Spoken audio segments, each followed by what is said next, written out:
A plan eerily similar to that of the Florida school shooting right here in Vermont. Police say 18-year-old Jack Sawyer of Poultney was planning to shoot up Fairhaven Union High School. He told detectives that he had been reading books on the Columbine shooting.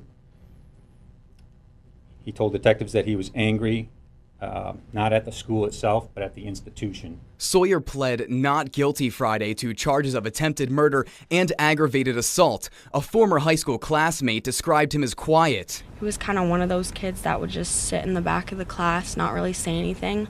But there was a rumor that when he was here, he would always threaten about coming in with a gun or shooting the school up. It was just a few days ago that Sawyer was released from a treatment facility in Maine where he was treated for anxiety and depression for the last year and a half. Authorities became aware of Sawyer's threats after being contacted by a family in New York whose daughters had seen Sawyer's disturbing Facebook messages. He said he would have carried out the shooting, but wasn't sure when.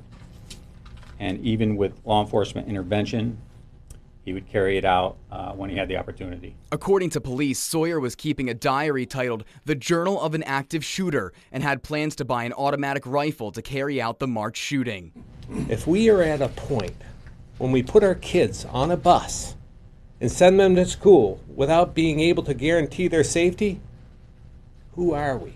The Republican has been a strong gun rights advocate, but says now that he's open to hearing any ideas on how to ensure public safety. Which means having an honest and open and fact-based discussion about access to guns by those who shouldn't have them. Scott says his administration will work with police, educators, and lawmakers down to the local levels to try to keep Vermont safe. He said this time disaster was avoided by the grace of God and by the courage of a young woman that spoke up. Tom Garris, NBC5 News.